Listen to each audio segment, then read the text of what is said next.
Hey, what's going on, everyone? This is episode 5 of Pop Kannon. I'm Jordan. I'm Robert. I'm Andrew. And I'm Brian. Today we are talking Antman and the Wasp.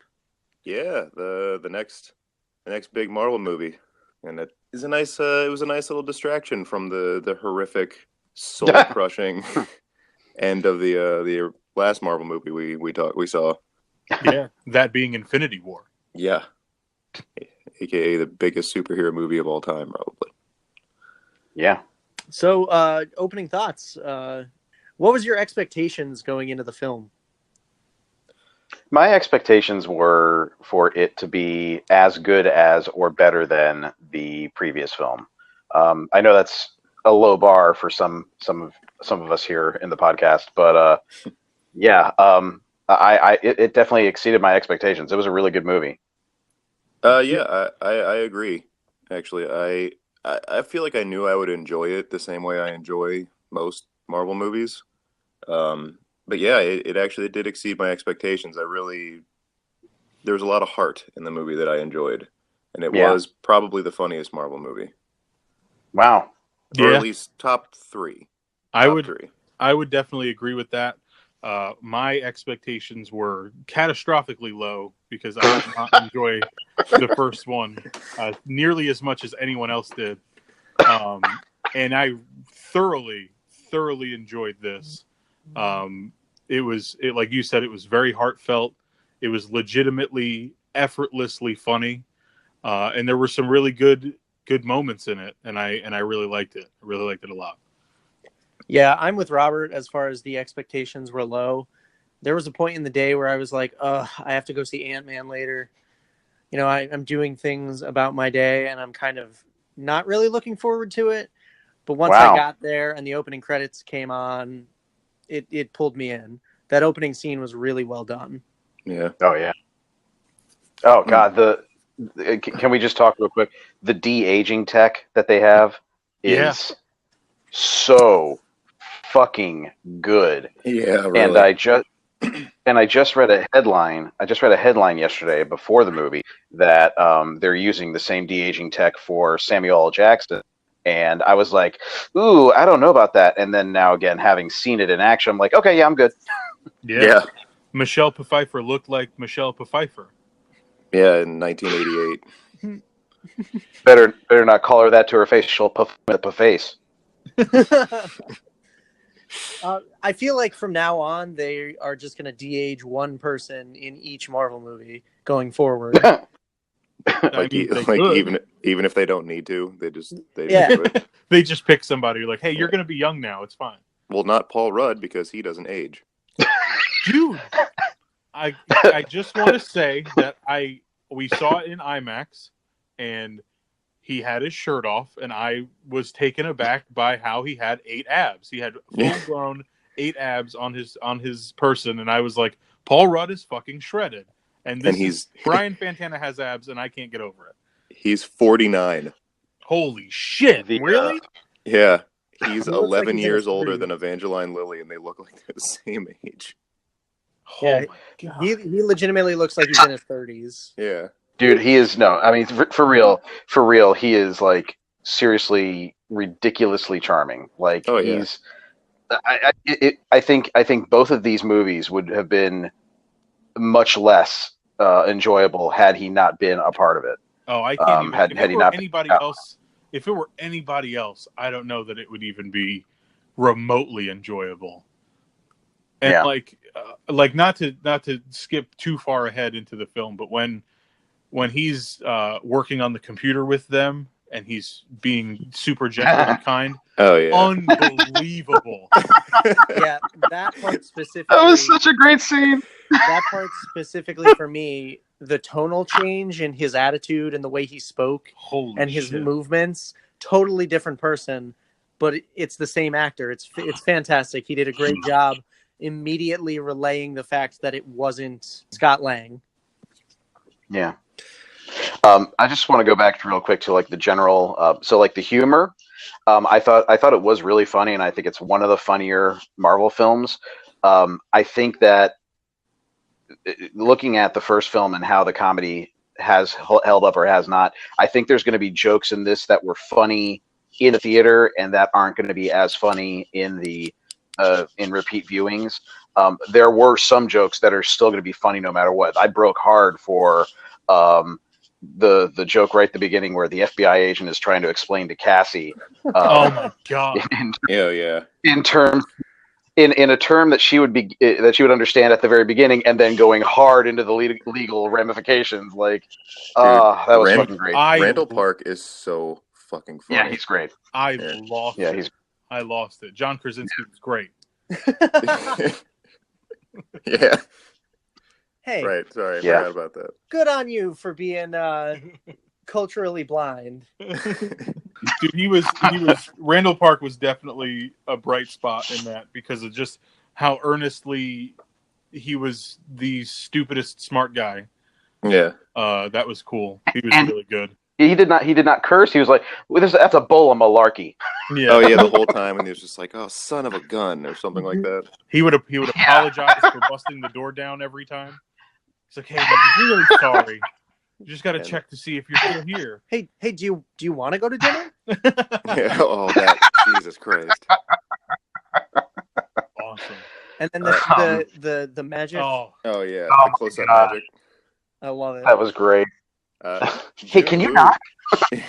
Jimmy Woo is actually he's one of the oldest Marvel characters because he was around from Atlas Comics in the 50s.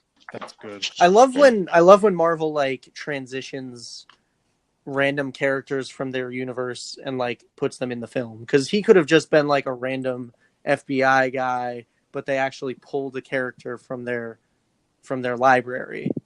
Yeah. R.I.P. Steve Ditko. Yes. Oh yeah, that's another thing. Holy shit. Yeah. The man was a legend, but he had a good long 90 years of being a legend. Yeah, dude. Yeah. As Kevin Smith often says about people who recently pass away, huge bucket of win. Yeah. But anyway, Antman and the Wasp. So we start off, it's 1988, 1987, with something like that, with Janet Van Dyne and Hank Pym going on a business trip, and that you can't. I don't know why I'm doing the finger quotes. But I mean, it technically was a business trip. That's what they did. That was their job. Ryan, it was a business trip. Are you doing air quotes? I can't see you. Yes.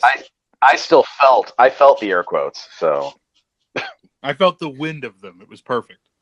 But yeah, then we get actually the first time on screen seeing Ant-Man and the Wasp as Ant-Man and the Wasp, yeah. Like the original OG Ant-Man and Wasp. Yeah.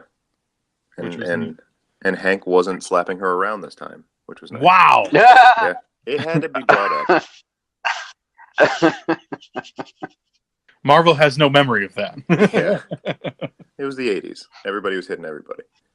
Or was it the 70s?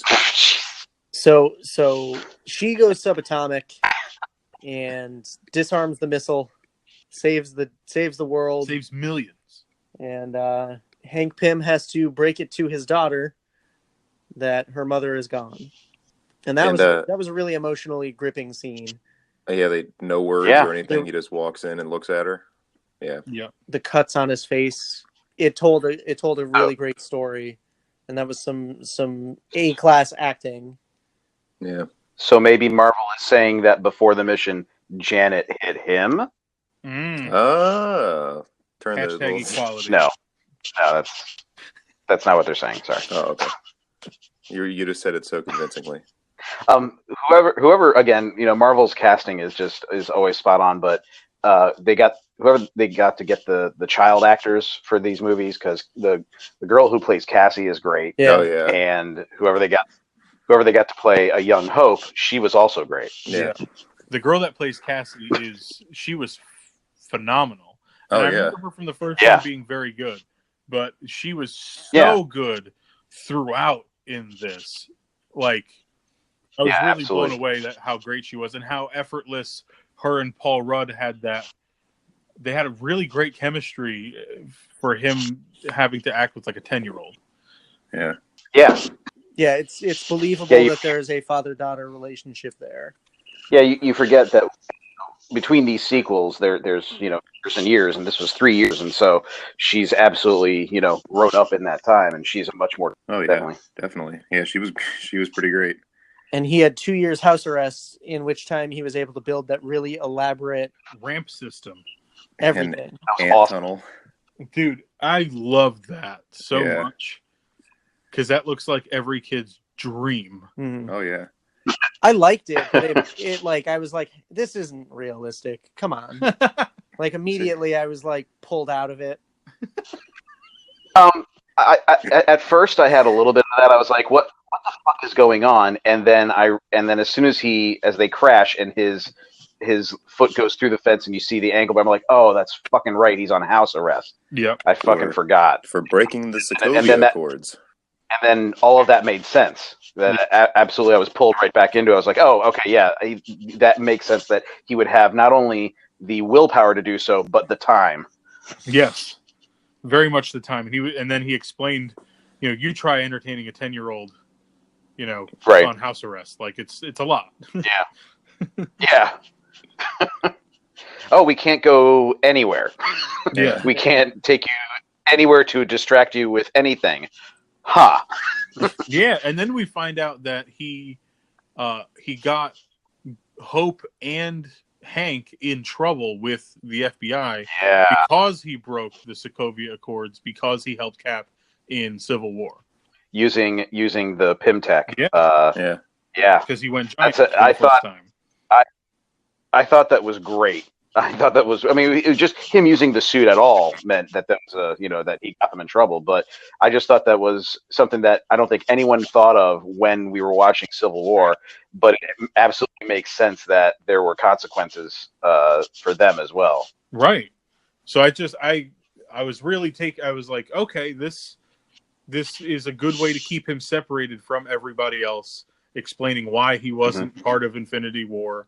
It was a really good, simple, smart way to tie the two things together with keeping them separate. Very, very smart. Absolutely. Yeah. Plus, I was out there with Cap. Captain America. He's nice. What anyway? he was nice. That's what we call him. Yeah, that's what we call him. Yeah. He was nice. I loved Michael Douglas and the way that he would like deliver his lines and interrupt a moment between Scott and Hope. Yeah. If you're done daydreaming about my daughter, can we go do this? Yeah. So what was I know we're kind of going through, scene by scene, but what was your favorite sequence overall? Shit. There were some excellent action sequences throughout the entire movie. Yeah, that I was really pleased with the pace of the film. There was very, very little downtime, which sometimes can be a detriment. But I thought the movie moved really well, and has a lot to do with the action set pieces. Wow, I don't know. I have to think on that for a second. Someone else want to go? I really liked the whole first fight when Hope was going to get the piece for when they're trying to build the quantum tunnel. Yeah. So they need to meet up with a guy named Sonny Birch, who I think was like a minor Iron Man villain, which is another cool thing they just pulled from the comics, Nice. But she has to go buy this black market tech from this guy.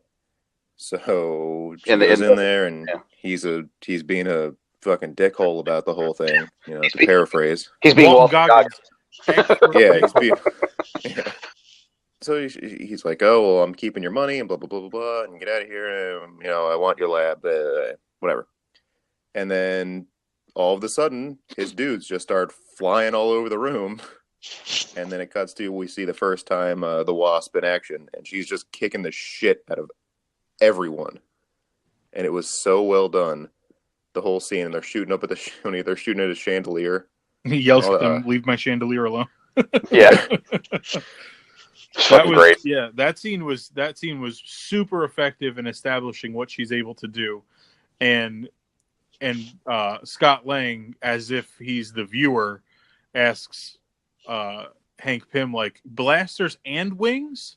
Like, you couldn't give me that? And he's like, oh, I could have. Straight up, I don't trust you with them, so no. Just the low key simmering disdain that Pym has for for Lang that actually does bubble up every once in a while. It's so great. Hey, can I have an Altoid? No. No, he keeps smacking his hand. Well, it's a good thing that he didn't give him an Altoid. Right, yeah. Of course.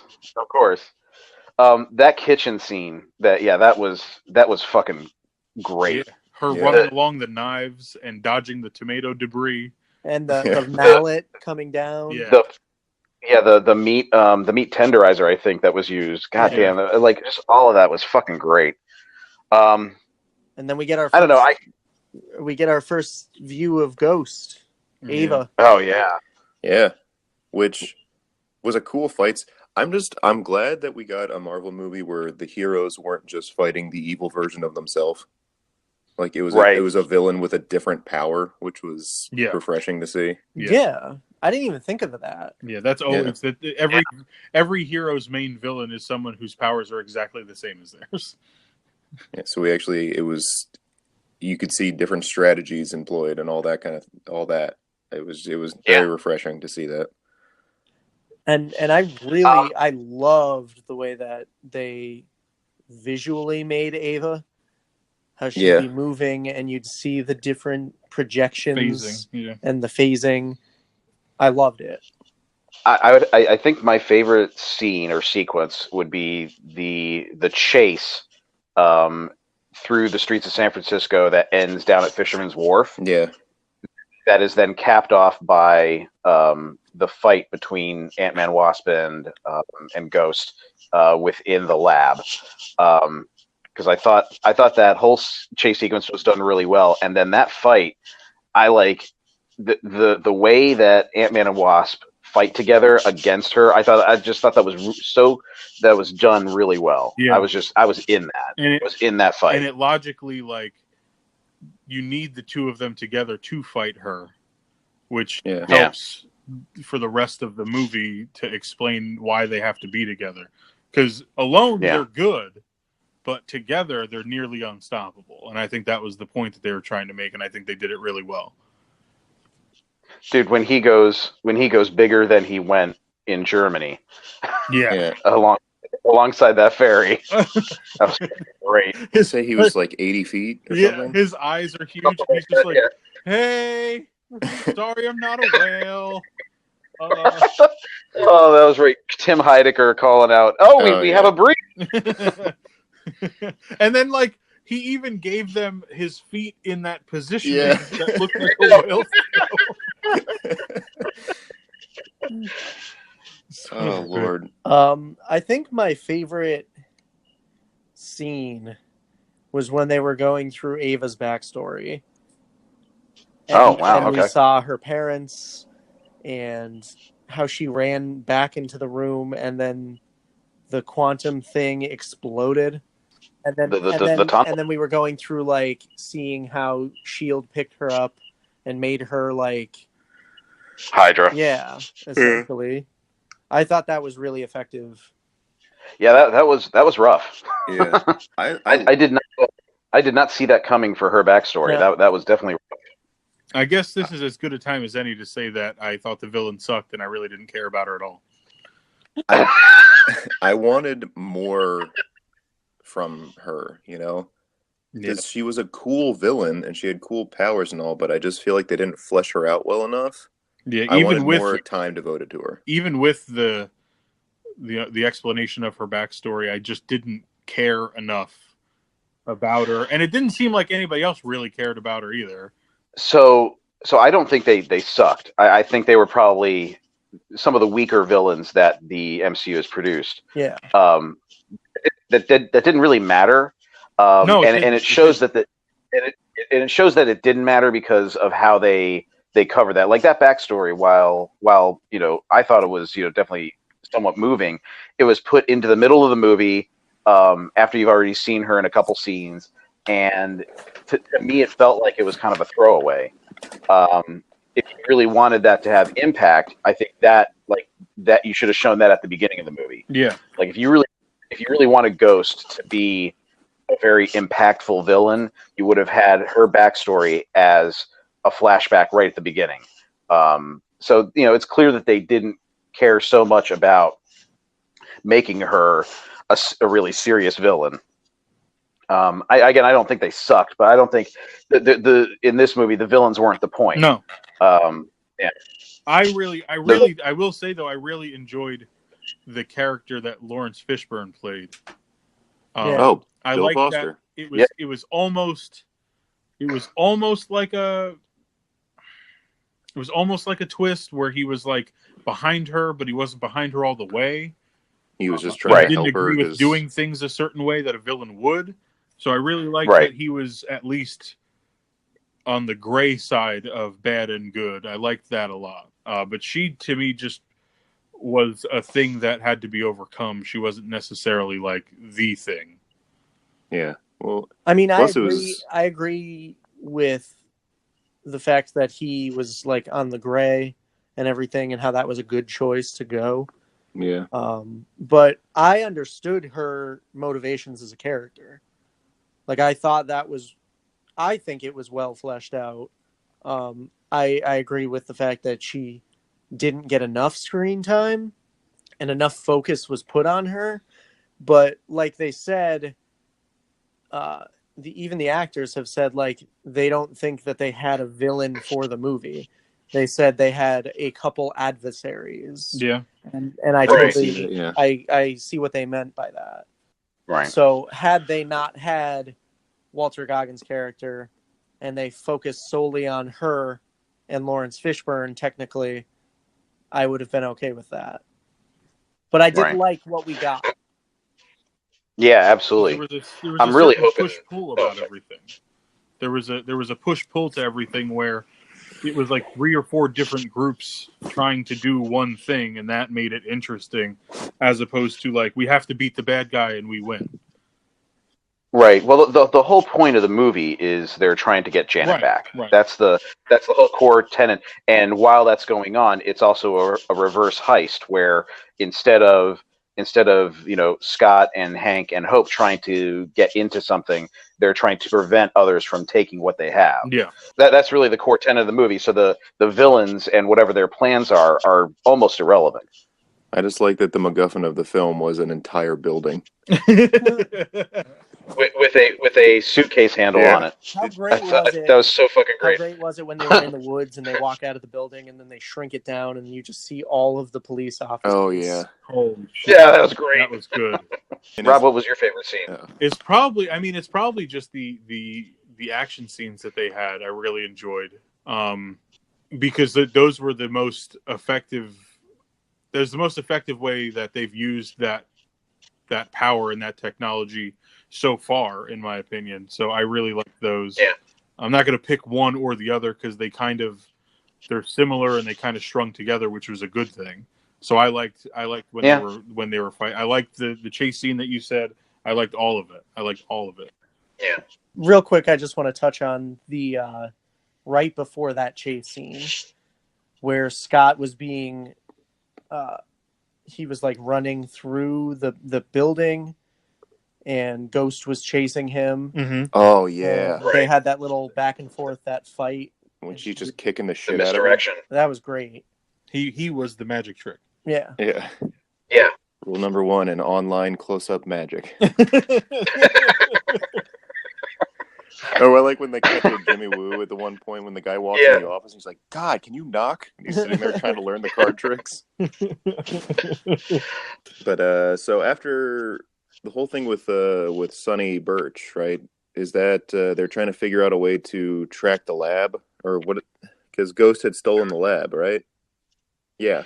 Yeah, Ghost not only stole the piece that Hope was there to get, she went into the van and put her hand through Hank's fucking neck. Yeah.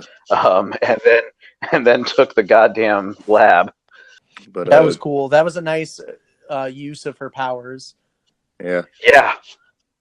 See, I'm not sure I feel too good about that either. Yeah.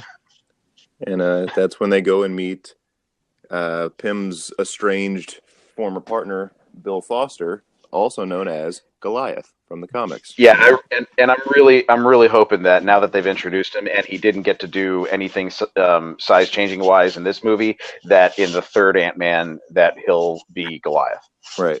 I read somewhere that that'd be great. That Paul Rudd said that there probably won't be a third one. Really? For a standalone. I read that as well, and I don't know. I think that's I don't know. I think when I read the whole quote, it came off more to me like he can't believe that these are successful at all. Like, I don't know. It's like, and I think that's more of him. That's more of his self-deprecating thing. Like, like it's a movie starring me. How are people going to see these? That's what it came off to me. Now, I don't know. I think there's going to be a third one. If you asked me after the first one if I thought there should be 3 of them, I would have told you no. But if you're asking me after this one if I think there should be a third one, I'll tell you yes. I would like to see a third one. Just throw some more enemies in there. Yeah, me too. Make them count this time. Yeah. Oh, also, Ghost, her father, I believe, was Egghead. Oh, yeah. Wow. That was like a nod to it, yeah. Elias Starr, was that it? Yeah. Yeah. Yeah, that was Egghead. For a second, I thought she said Elias Stark, and I was like, wait, there's another Stark? Yeah. There's always one Stark in Winterfell. Yeah. God damn it. I don't get that reference. But yeah, Robert made a good point to me right after the movie. I think, Brian, you were there too, where he said... No, I wasn't. There weren't too many hands in the pot, and it didn't feel like 3 different ideas. No, yeah, absolutely. It was one story-driven thing, one complete thought. Right. Look, the original Ant-Man is the most disjointed of the Marvel films because of its troubled production with Edgar Wright and then Peyton Reed, Adam McKay. Like, just it. Yeah, I think Will Ferrell was involved with it at some point as well. Yep. Like, yeah, so that. It was like 3 different movies. I mean, I love it regardless because they pulled it off. But yeah, no, it absolutely has, like, you can see the definite smash cuts to the new footage and the stuff they shoehorned in to make it, part of the MCU, And this and Rob, like you said, this feels like an actual, like, whole actual movie. Yeah, it's a complete thought from start to finish. Yeah. And even if they decide to not make a third one, I think that they completed his personal story in a way that even if he's just a Hulk character where they have him in the crossovers or as an assistant character to a regular standalone film, I think it'll be just as effective. Because I think that they finished the personal story for him in a way that they don't really have to touch it anymore. Right. Right. I agree with that. Sorry if you were done with that. I was. One of my favorite scenes. I totally forgot when they have to go find the old Ant-Man costume that Scott Lang supposedly had destroyed. When he's like, oh, well, he destroyed it, and he's like, oh, you didn't destroy it. So they have to go find it so they can use something on the belt to find the lab. Right. Yeah, a deregulator. Yeah, and it is within the world's greatest grandma trophy that Scott Lang's daughter had given him. That was a great running joke. Yeah. Which she took it to school for show and tell, so like they have to break into an elementary school to take it. And then the teacher's just like, hey! And he stops. He just gives up. And then he runs away, and the teacher's just like, It's the most public school moment I've ever seen in a film. Holy shit. But the thing in the scene is when you find out that Scott Lang, his new suit, is still working the kinks out of it. Yeah. And so he grows huge and then shrinks down to what, like 2 feet tall. He looks like a 4-year-old. And he puts on that big sweater. And is flapping his arms while he's running. Oh my god. As he was making his way down the stairs outside. That fucking broke me. God fucking damn it. Yeah. And they did. And then trying to get into the seat of the van. Oh yeah. And she's flying next to him. trolling. running down the stairs as fast as he could, and naturally there's like 50 fucking stairs. And he's completely out of breath when he gets in the car. And then Hank is like, "Do you want a juice box? Do you want a string cool champ? and some string cheese?" And then the best. Wait, do you actually have that? Yeah, the best was his reaction was, "Do we actually have that?" Yeah. No, I broke hard for that when he's trying to jump up and reach the backpack. Oh yeah. And she is Hope is right there next to him as the minuscule wasp going like, "Come on, you can do it. You're almost there. You troll." Oh, that was good. That fucking scene was really good. Yeah. Just the way when he's stopped in the hallway and he starts running and he's flapping his arms all over the place. It's fucking hilarious. I wish he wasn't as small as he was, but I understand it. Right. Yeah. It was, if only Cap could see you now.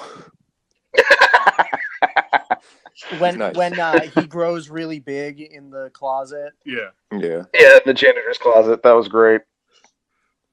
Yeah, all of that growing and shrinking special effects. Those were just fucking great. Yeah, because the perspective change from him being huge and her looking up at him and climbing onto his stomach to hit the buttons on the belt, and then he shrinks down really small, and then he's looking up at her, and it's over the shoulder down at him.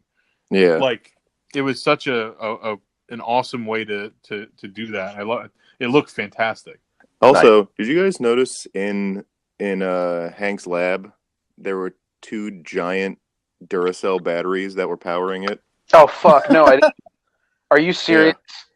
Yeah, they were just 2 giant AA batteries. So he just bought regular AA batteries and made them really big. Yeah, and that's all the power he needs. Yeah. That's incredible. Fucking hilarious. Oh god damn it, that's fucking great. And then when we're in his lab, we find out that he's got all of the ants like doing the actual labor. Oh yeah, which is that's awesome. Cool. So I guess we could go to the quantum realm now if you want. If you want to quantum talk about the quantum realm, when they get in the quantum vehicle and they go down to the quantum realm through the quantum tunnel. Do you guys just say quantum in front of words? That was a great line too. Before we touch on that, there was a scene where right at the beginning of the movie where Scott is taking a bath and then he closes his eyes and all of a sudden has a weird, trippy first-person view of the dresser and the little girl inside. I thought that was great. They're playing hide and seek. There's not a little girl stored inside of a dresser. I'm sorry. Have we not all had the dream where we're pretending to be Michelle Pfeiffer? I'm sorry. Like, is that not normal? Vance Joy probably has. God damn it. But anyway, so we get that, and we have established that Scott has a link to Michelle Pfeiffer's character. Right. They became quantumly entangled with each other.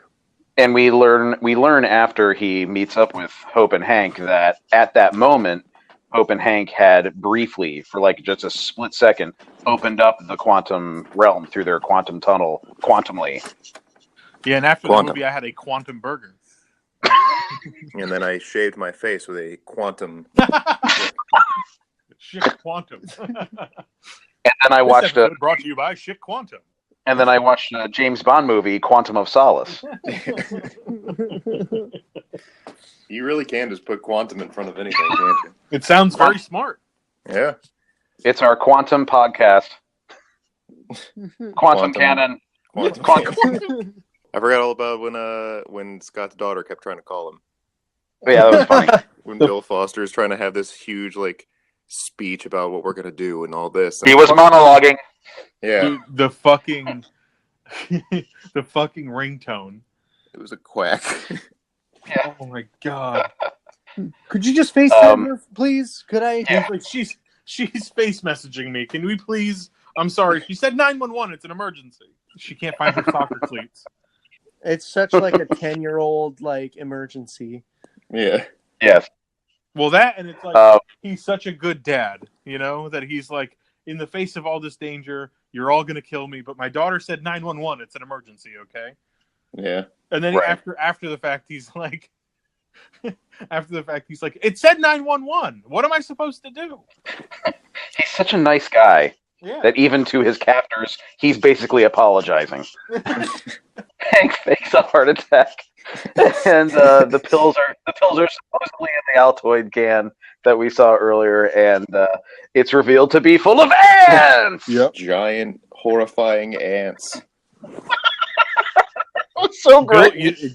we learned, if we learned nothing else in this movie, it's that Bill Foster does not fuck with giant ants. Yeah.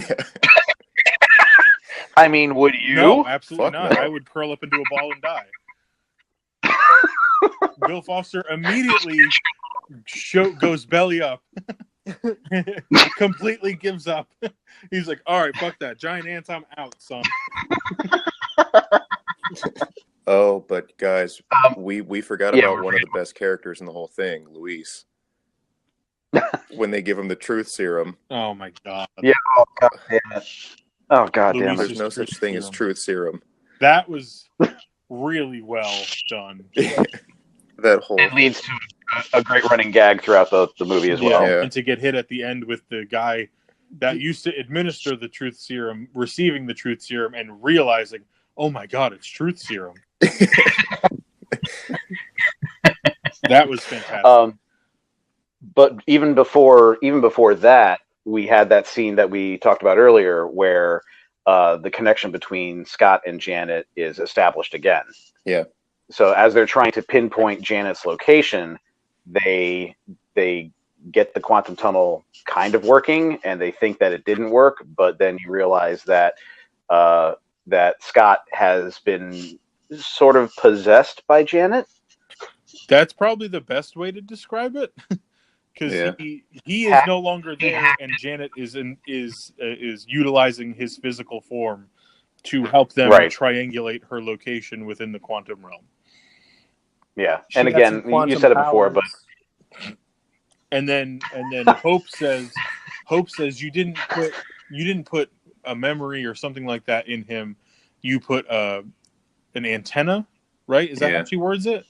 An antenna. And then Paul Rudd sweetly looks at Evangeline Lilly, puts his hand on her cheek, and says, "Jelly bean."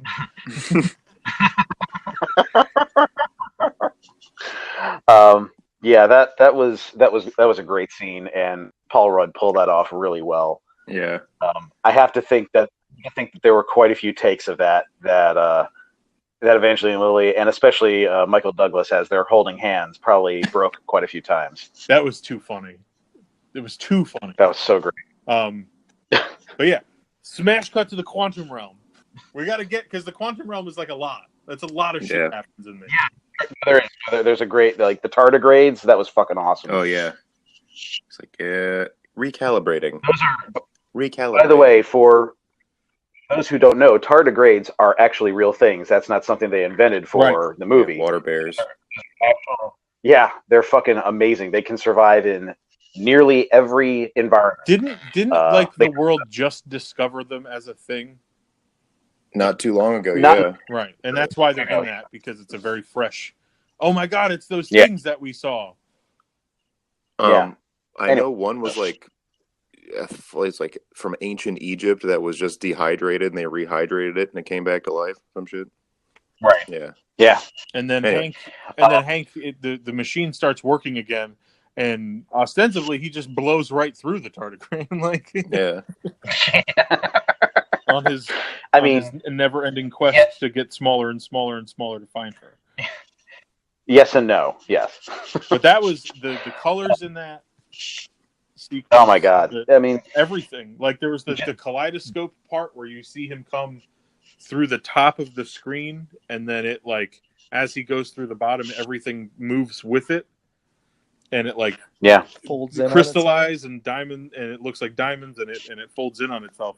That was awesome. Trippy as shit since Doctor Strange. Yeah. I was gonna say, didn't we see part of it in Doctor Strange? I believe so. I was looking for Dormammu's face the whole time.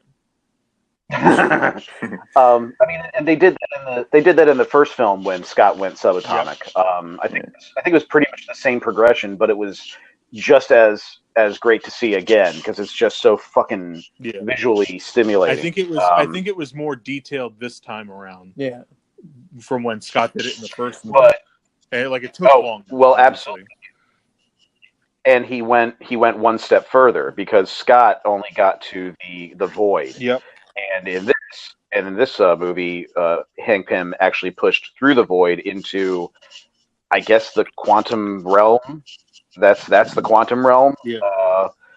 Where Janet's been, and it was honestly, for some reason, I was really analyzing every shot I could because I thought, I don't know why, I felt like that the quantum realm is going to be more important going forward, especially maybe in Avengers 4. I don't know that. Right. I just have a feeling. And so I was looking at it, and I did notice that the colors in it seem to be 6 colors, which seem to be the 6 colors of the Infinity Stones. I don't know. Really? Huh. Oh, I didn't notice that. I noticed a lot of just those 6 colors, all there, all intermingling. But and I mean, they're the 6 colors of there's not 6 colors in the rainbow, but basically the 6 major colors. But still, that's if you think back to looking at that, it was extremely colorful. Yeah. And it seemed to be those colors. So who knows? We'll see. Maybe there's some sort of tie-in to the Soul Stone with the quantum realm. Yeah. Or that when you use all of them at once, maybe that's where everybody went. Yeah. I don't know. I'm just the whole time I was just looking for eternity again. Yeah. Like as he was getting smaller. No, and Andrew, smaller. you were looking for the living tribunal. Well, like Michelle Pfeiffer was able to develop powers since she was living in the quantum realm for so long, and because obviously he saves her and he gets her out of there. Yeah. And when they come out, but before he pulls her out, his mind is melting. She saves him. Yes. And she's got a full face of makeup on in the quantum realm. Yeah. Which I thought and a interesting, really nice show. Yes, she made a nice poncho. Yeah. She had some nice eyeshadow going on. I think it was cool that she had like a staff that was made from her wings, though. That was pretty cool. Oh, I didn't even realize that was made from her wings. Yeah, that's because really it was cool. kind of like angled at the top. Yeah, and it looked like the wing. Yeah, that was cool. That's cool. She had to survive down there for like 30 years. Yeah. Yeah. When Hank's mind starts to go and his mind reverts back to the place he's familiar with, which is his old home, and he sees Hope and he sees Scott and he sees Bill Foster, and then we see that figure in the hallway with that thing. I don't know why I thought it was Loki's scepter. It looked very similar to it. Very, very similar to it. Then it got close and you realize, it's got to be her, and then you see, it's made out of her wings. I thought that was really cool. Brian, you'll find this interesting. He found his constant, which was her. I'm lost. God damn it. Goddamn lost.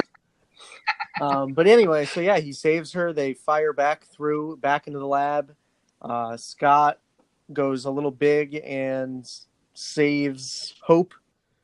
And Ghost gets hit by the quantum ship or whatever it's called. The quantum vehicle. Yeah. Hank Pym and his amazing quantum car. Henry Pym and his amazing quantum car. He's the bee's knees. Step right up, and just for a nickel, you can ride too. Yo, want to trade in your suspenders for this? So they they save her, and she winds up saving Ava with her powers or whatever. I still don't understand. Yeah, she touched her. She touches her temple and the back of her head, and somehow cures the constant phasing that she's going through with the healing abilities of the quantum realm. Her quantum healing factor. Yeah. So not to split hairs, but we don't know that they cured it. She definitely helped her, and then later on we hear that they're still trying to help her.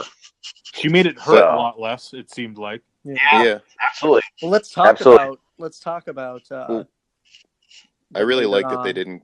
I really like that they didn't kill Ghost, because I'm pretty sure wasn't at least the original Ghost is in the Thunderbolts, right? Oh yeah, no, they I don't know if she's in the Thunderbolts or not, but they definitely left that for her to be utilized in some fashion. Yeah, which is cool because she had really cool powers. So yeah, absolutely, and an awesome looking costume. Yeah. Didn't get to see it a lot. So yeah, let's talk about that mid-credit scene. I think we all called that, didn't we? Going in, we all knew that was going to happen. Well, I mean, if they don't tie that in somehow, it's going to be a loss for me. Yeah. So I feel like if they didn't do this mid-credit scene, I would have not liked the film nearly as much as I did. Because I would have been like, where does it take place and why does it take place? Yeah. But they anchored it to the mid-credit scene happens. The mid-credit scene happens right when Thanos snaps his fingers. Right.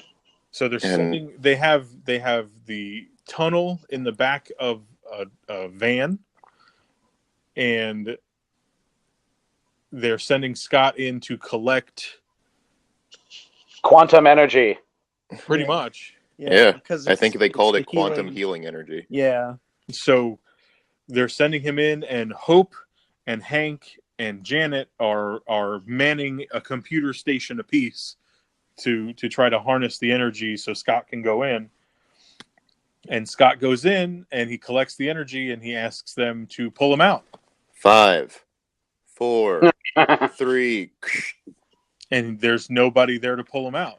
Oh, very funny, guys. He thinks it's a joke, and we cut back to the outside, and they are no longer there. They have been turned to dust, just as Spider-Man, Black Panther, so on and so on and so on. So they did not survive the snap, but Scott did. But will he survive the quantum realm? And how fucked up of an ending is that? They all disappear, and Scott is lost in the quantum realm. That was a phenomenal ending. Yeah, that was so great. That was on par. It was amazing. The Avengers ending for me. Absolutely. And then we get that post-credit thing where Antman and the Wasp will return? Question mark. Huge reaction in our theater for that. Yeah. For a question mark. Huge reaction in our theater for that. Everybody was like, "Oh!"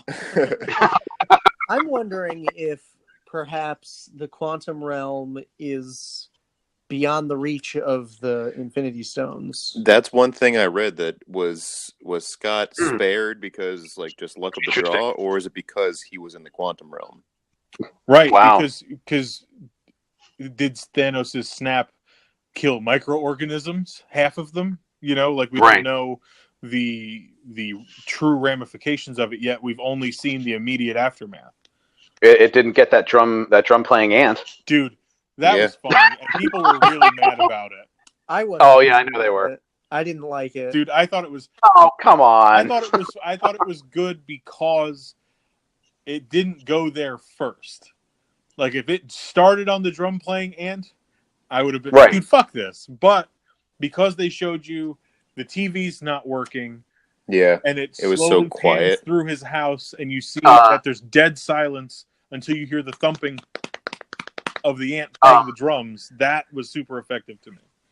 So what, for me, the most effective part of that was that the TV was working. It was the emergency, emergency alert system. Like that for me, that's going to be one of the biggest things about where Avengers 4 picks up. I really hope it picks up immediately after. I've heard rumors that there's a time skip. I really hope that's not true. I would love to see the immediate aftermath of the snap. Right. And I think that the post-credit scene was effective in showing you something after the snap. Mm-hmm. You know what I mean? And that's why I liked it so much. But yeah, so as for what happened in the mid-credit scene, I felt like you guys, like, that had to happen. They couldn't avoid that. That had to happen. I did not know it was going to be that bad. I thought maybe Hank Hank Right. seemed like the obvious one to go and then hopefully come back when everything is corrected in Avengers 4. But all three of them, because I was pretty sure that Hope Van Dyne, that the Wasp and Ant-Man were going to be a part of the Avengers in Avengers 4. Right. Yeah. I think everybody Nope. was really surprised that Wasp did not, either Wasp really, but Wasp did not make it through the finger snap. Yeah. And I just can't get over that last scene when it's just Scott screaming, guys, guys, and then it cuts out. Yeah. Holy shit, man. One thing I just want to say real quick before the overall thoughts was the Hot Wheels. Oh, So yeah. That was so funny. The That goddamn whole chase scene little was amazing. Well, not just the chasing, but the carrying case he has of all the different vehicles they can use. I thought that was so great. I think that's like every kid's dream that had a Hot Wheels. Yeah. Oh, yeah. Yeah, the rally case, I think it was called, but yeah, And so Luis fucking picks the most decked out Hyundai Veloster. Hilarious. I loved the movie. My final thoughts on it are, I liked it way more than I expected to. I'm really happy that they went forward with it. I'm really happy they didn't listen to people like me. But after the first one, because this one was really, really effective, and I loved it. Yeah, I absolutely loved this movie. It's definitely up there for me as far as Marvel movies go, standalone Marvel movies. And this is one of the rare occasions where the second film was way better than the first. Yeah, Definitely. Yeah, I also loved it. You know how big I am on Blu-rays. I not only can't wait to have Infinity War on Blu-ray, which is in about a month. I can't wait to have this on Blu-ray as well. I want them to watch just daisy chain one right into the other. Yeah. I thoroughly really enjoyed the movie. It definitely, I mean, it wasn't, without some flaws, of course, but of course, I really, really, really had a great time watching it. Really? Did you quantum really? I had a quantum good time watching it. It was a lot of quantum fun. I think it was really effective as a fun summer movie that tied into something that was like a huge event previously. Right. Like, it was really, really effective at that. Very end. It doesn't look like the box office is as well as they had hoped for, but it's going to be really good. Well, those are the estimates that are out, so I'm hoping the actuals that come out, I think tomorrow or Tuesday, are a little higher. But I think it's going to get good word of mouth, and it'll have a better second weekend. Yeah. But yeah, so whenever the marketing for Disney and Marvel choose our podcast as a way to promote this movie, they'll use the quote, "Andrew Quantum enjoyed it." Yes. And with that, end quote. With that, I'm Jordan. I'm Robert. I'm Andrew. And I'm Brian. Thanks for listening. We'll be back soon. Question mark? Will Quantum return?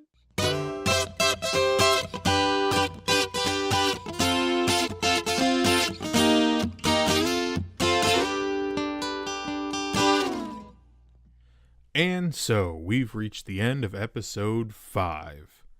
Did you guys like Ant-Man and the Wasp? How did the humor play for you?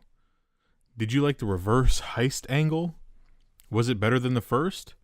Where does it rank for you among the rest of the MCU? Let us know.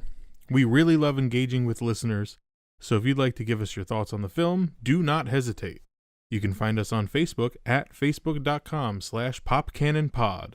We're also on Twitter at popcannonpod. Love listening and want to subscribe so you never miss an episode? Our podcast is available on the following platforms: iTunes, Google Play, Spotify, Anchor, Pocket Casts, Overcast, Breaker, Castbox, Radio Public, and YouTube. So please subscribe and leave a review. And if we're not on a platform that you listen to your podcasts, let us know and we will get there. We also, just this week, launched Reactor Kannon on our Facebook page, where you'll get to read long-form film reviews by our very own Brian. We're so excited to publish those for you. Stay tuned for more of that. As always, you can follow us individually on social media as well. I, Robert, am on Twitter and Instagram at Yesball. Jordan is on Twitter and Instagram at Alex Shepard. Andrew is on Twitter at flavored_red and Instagram at skeleton_city_comics.